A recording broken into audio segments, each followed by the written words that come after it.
Hello, greetings, viewers and adventurers. I have a question for you guys, and I'm going to basically tell you a story of something that I'm possibly going to be doing here in the near future. I'm looking more into the 3.5 system, Pathfinder, Dungeons and Dragons style gameplay. Now, I myself am a big horror survival person. I like the style where the players are constantly on their feet.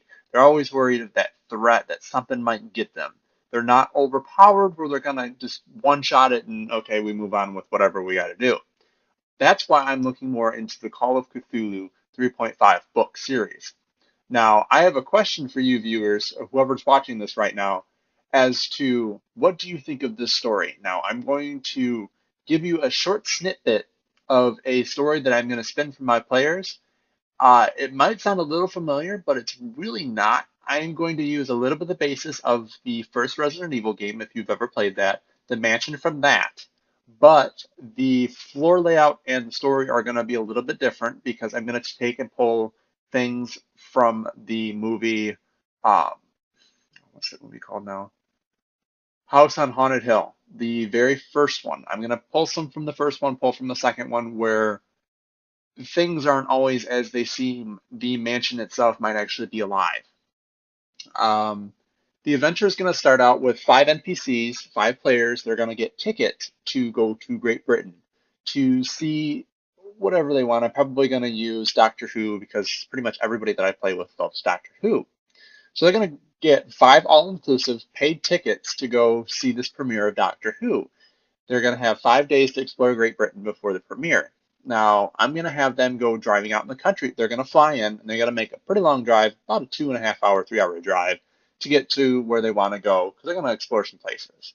Well, on their drive, about an hour away from, after they start driving into the countryside, an hour away from town, a nasty storm's going to roll in. They're going to be out in the middle of nowhere.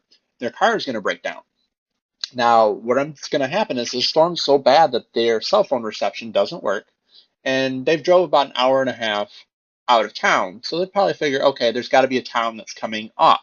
So if the players decide, which I'm hoping they do, they decide to walk forward down the road and continue down the path. The fields turn into a dense forest. The dense forest then leads them to what they see is a very, very intricately hand laid brick road that leads into deep into the forest. Now, if the players decide to follow this, which I hope they do again, they're going to come to some iron gates, very, very large iron gates that are open. Now, if they look up, they're going to see a huge estate. It's well lit, so it looks like somebody's living there at the time, and it's still pouring rain at this time. So the players are probably going to be like, let's get out of the rain, let's knock on the door, see if they have a telephone or something we can call for a tow. Upon entering or getting up to the house and knocking on the door, after the third knock, a butler is going to open the door. He is a very somber, very gray, not much to him personality. He's just very monotone. Yes, how can I help you? The players are probably going to ask if they can use a phone or something of that such. The butler will respond with, yes, come on in. The phone is in the other room. Get yourselves out of the rain. Yes, I know he sounds a little Jamaican. I gotta work on his voice. But they come in, and the butler leads them into the room where the phone is. The phone line's dead. He explains that during the storm, sometimes the phone lines go out. Makes sense. He insists that since the phones are dead, they should stay the night in the mansion because it's got so many rooms until the storm passes, until the phone lines are fixed and they can call for a ride. He says with that, the players will probably take that as a yes. They might be a little creeped out, but they'll take that. The butler then proceeds to say, "I will be right back. I'm going to let the chef know to have supper ready for you guys within the hour." An hour passes. The players kind of can explore the mansion, find out a little bit of the history. There's a lot of medical memorabilia and pictures of like old stuff from the 1920s on the walls, and a lot of different things that are kind of out of place, but nothing that to really spook them off or kind of freak them out a little bit. Just a little bit of eeriness. During dinner, they're going to be served a grand, lavish feast. Uh, if the players decide to ask where the feast came from and how they created something this fast, The chef will say, well, the master always likes to have a grand feast just in case visitors arrive. Unbeknownst to them, this is not true. You'll find that out later on in the story why there's a big feast. About halfway through the meal, the power starts to flicker on and off. The storm is really starting to ramp up now. Now we're starting to get to the main part of the storm. The power kicks off. Power loses for about 10 seconds.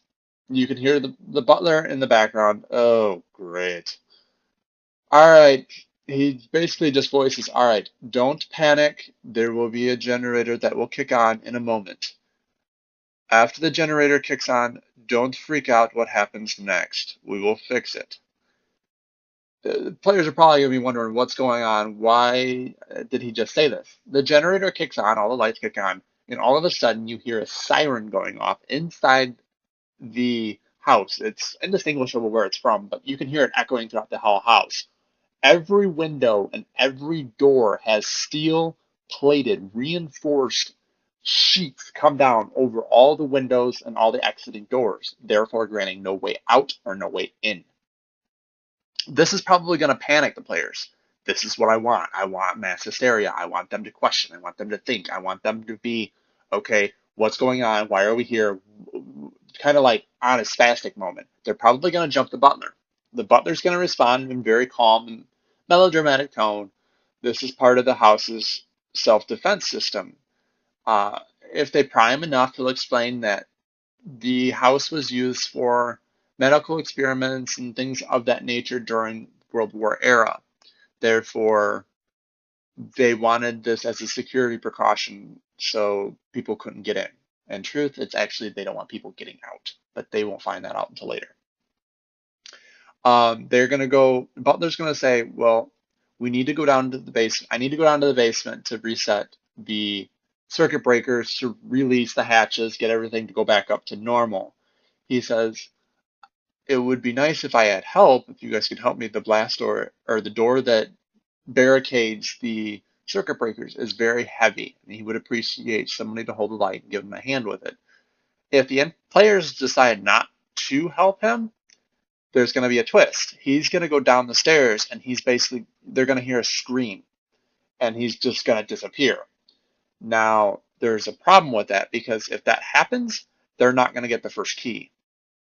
I'll explain that in a second. Now, if the players decide to help him, he gets them to the entrance of the basement and basically stops them and says, whatever you see here, do not be afraid. This is part of our past. Just try to take it in stride and just keep going. Stay with me or you will get lost. There are things down here that no mortal should ever see or interact with. That's why they are locked up here. So he leads them throughout the basement, through a winding maze of corridors and such. That's pretty much all underground. They finally get to the room where the breaker is. It's a small room, and there's a huge door. It's a stone door. It's not made out of metal. It's made out of stone. And there are 4 holes on each of the corners of the doors, and then in the center there's a spin dial. Now, the butler takes his piece, takes something out from his breast pocket, and puts it in the first hole. He spins it around once completely right, and then clicks it back twice, and then pushes it in. The key actually pops in and goes into place, and you can hear a long, hard metal shaft go and like open. Now the door doesn't open, and he says, "Oh, I forgot. We need the 3 other keys and the pin pad to enter. Well, I guess we're gonna need to go get those." Now, if the players are smart, they will write down how he did that, how he spun the dial, and how he pushed it in. He clicked it back twice and pushed it in. If they didn't, they're going to be screwed because they're going to have to research that and how to get that first lock unlocked. It's a 4-set lock with the spin dial on top of it to get to that door.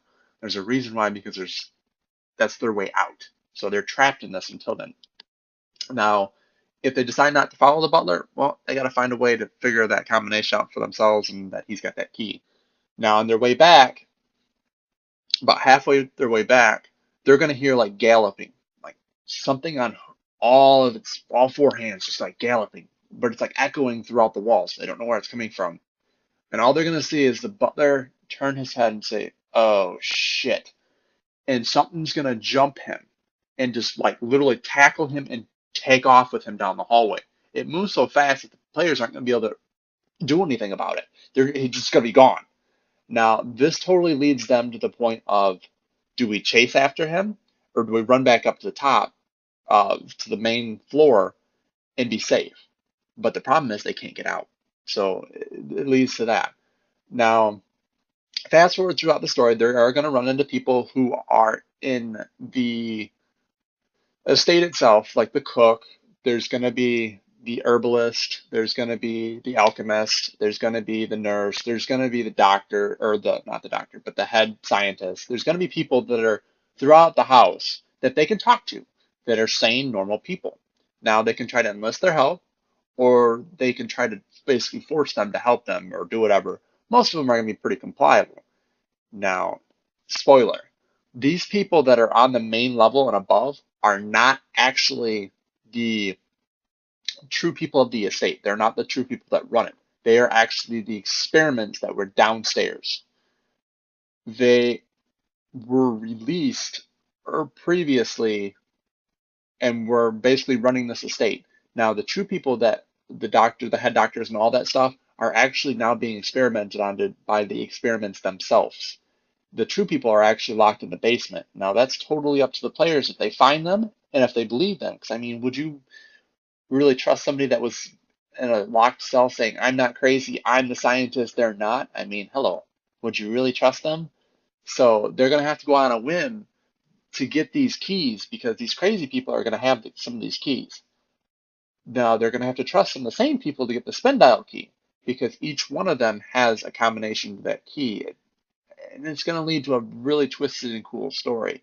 Now, I'm taking any suggestions that you guys can give me for like stories, puzzles, plot, anything that you can throw at me so I can throw out a twist for my players. I would greatly appreciate it. So until I see you, you call me, text me, or leave me a message. Peace out. Thanks for watching.